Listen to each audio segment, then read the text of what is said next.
Bem-vindos ao Doxa e Episteme. Hoje temos mais um episódio do bloco Filosofando em Casa, com o tema A filosofia nasceu no Ocidente.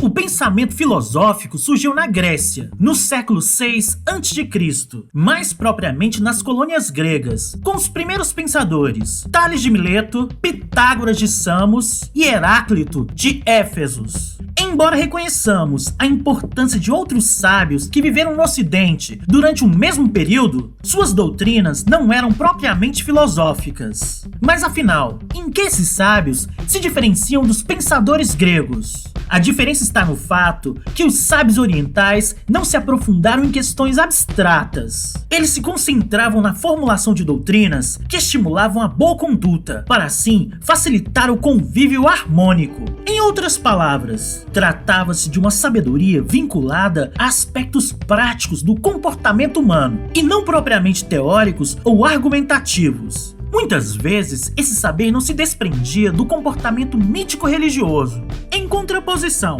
os primeiros filósofos gregos, mesmo quando sofriam influência religiosa, problematizavam a realidade. Buscavam explicar o princípio constituinte das coisas. Questionavam, por exemplo, o que é o ser de todas as coisas. Quando as coisas mudam, existe algo que permanece idêntico? O que é o movimento? Que tipos de mudança existem? As respostas dadas a essas questões sustentavam-se pela razão. Logos. O logos integra toda a teoria, que precisa ser fundamentada com argumentos. Por isso, dizemos que a Grécia foi o berço da filosofia. É interessante observar que a primazia concedida pelos gregos ao racional ocorreu igualmente com a geometria. Foram os filósofos gregos Tales e Pitágoras que ampliaram e deram sentido diferente a esse tipo de conhecimento, não apenas por interesse prático, mas também para elaborar demonstrações racionais e abstratas. Embora egípcios, hindus e chineses de épocas mais recusas também identificassem diversas propriedades geométricas, essas eram apenas aplicadas a conhecimentos empíricos, isto é, com base na experiência, visando construir estruturas muitas vezes grandiosas. Logos. Palavra, linguagem, razão, discurso, norma ou regra, aquilo que é fundamental. O conceito apresenta várias acepções. Termos derivados, diálogo, dialética, lógica. Para saber mais, sábios que viviam no Ocidente no século VI a.C., Confúcio e Lao Tse, China, Siddhartha Gautama, o Buda, Índia, e Zaratustra, Pérsia, atual Irã. Uma nova ordem humana.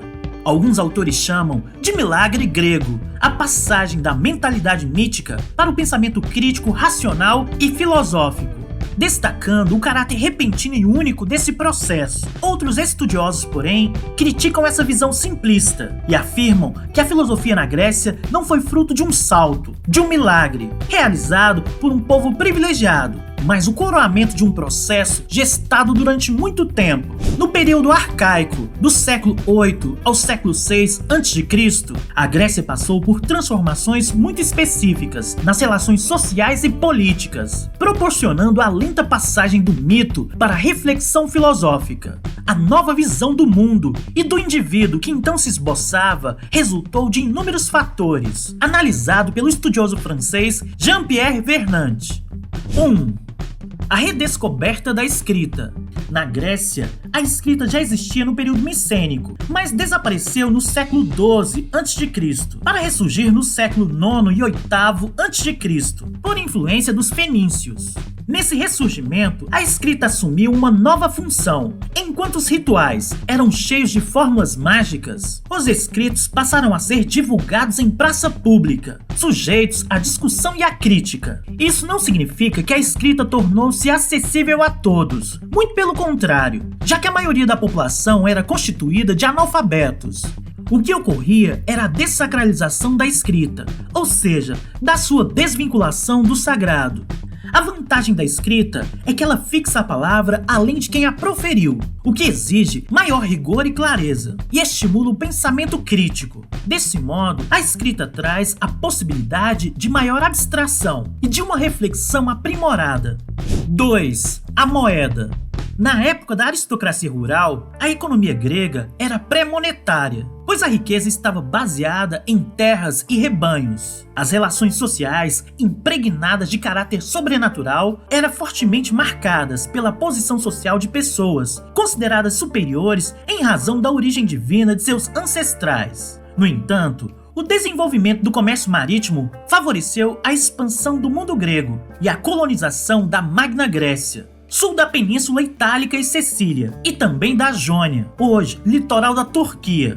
A moeda surgiu por volta do século 7 a.C., facilitou os negócios e enriqueceu os comerciantes, o que acelerou a substituição dos valores aristocráticos por valores de uma nova classe em ascensão. Além desse efeito político de democratização de um valor, a moeda sobrepunha aos símbolos sagrados o caráter racional da sua concepção. A moeda é uma convenção humana, noção abstrata de valor, que estabeleceu a medida comum entre valores diferentes. 3. A lei escrita. Até então, a justiça dependia da interpretação da vontade divina ou da escolha arbitrária dos reis. Mas os legisladores, Drácon, Solo e Clístenes, sinalizavam uma nova era, porque, com a lei escrita, a norma se tornou comum a todos e sujeita à discussão e também a modificações. As formas da legislação fundaram a polis sobre uma nova base, porque, ao expressarem o ideal igualitário da democracia nascente, a unificação do corpo social enfraqueceu a hierarquia do poder aristocrático das famílias. Como assim afirma Jean-Pierre Vernant, os que compõem a cidade, por mais diferentes que sejam, por sua origem, sua classe, sua função, aparecem de uma certa maneira semelhantes uns com os outros. Esta semelhança cria a unidade da polis. O vínculo do homem com o homem vai tornar assim no esquema da cidade a forma de uma relação recíproca, reversível, substituindo as relações hierárquicas de submissão e de domínio. 4.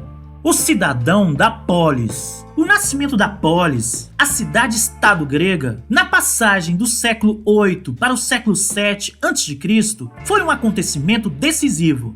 O fato de ter como centro a ágora, isto é, a praça pública, espaço onde eram debatidos assuntos de interesse comum, favorecia o desenvolvimento do discurso político. Elaborava-se desse modo o novo ideal de justiça, pelo qual todo cidadão tinha o direito ao poder. A noção de justiça assumiu o caráter político e não apenas moral, ou seja, não se referia apenas ao indivíduo e aos seus interesses da tradição familiar, mas à atuação da comunidade. Assim ficava garantido o princípio da isonomia, a igualdade perante a lei, do mesmo modo que o da isegoria, a igualdade do direito à palavra na Assembleia. De fato, a polis se constituiu pela autonomia da palavra, e não mais a palavra mágica dos mitos, enunciada pelos deuses, e portanto consensual, comum a todos, mas a palavra humana do conflito, da discussão, da argumentação. Expressar-se por meio do debate faz nascer a política, que permite ao indivíduo construir o seu destino em praça pública. Da instauração da ordem humana surgiu o cidadão da polis, figura inexistente do mundo das sociedades tradicionais da aristocracia rural. Para refletir, poderíamos dizer que atualmente a isonomia e a isegoria são princípios extensivos a todos os cidadãos em nosso país? 5.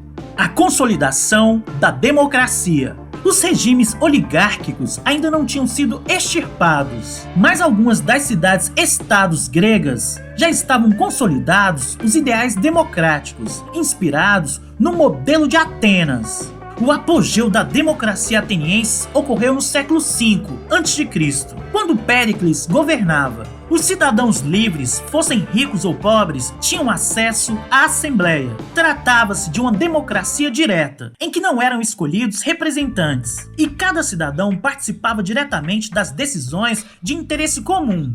É bom lembrar, porém, que a maioria da parte da população se achava excluída do processo político, grupo como de escravos, mulheres e estrangeiros. Mesmo que esses últimos fossem proprietários comerciais, não eram considerados cidadãos. Apesar disso, o que vale enfatizar é a mutação do ideal político e uma concepção inovadora de poder, a chamada democracia. Vernant analisa a importância da política na cidade grega. É no plano político que a razão na Grécia primeiramente se exprimiu, constituiu-se e formulou-se. A experiência social pôde tornar-se, entre os gregos, o objeto de uma reflexão positiva, porque se prestava, na cidade, a um debate público de argumentos. O declínio do mito data do dia em que os primeiros sábios puseram em discussão a ordem humana, procuraram defini-la em si mesma, traduzi-la em fórmulas acessíveis à sua inteligência, aplicando-lhe a norma do número e da medida. Assim, se destacou e se definiu um pensamento propriamente político, exterior à religião, com o seu vocabulário, seus conceitos, seus princípios e suas vistas teóricas. Esse pensamento marcou profundamente a mentalidade do homem antigo. Caracteriza uma civilização que não deixou, enquanto permaneceu viva, de considerar a vida pública como coroamento da atividade humana, dentro dos seus limites com as suas inovações. Por essa razão, a filosofia é filha da polis, filha da cidade. Oi, caso você tenha gostado do vídeo, dê um like, assine e compartilhe com os amigos. Todo comentário é bem-vindo. Forte abraço e vitória sempre!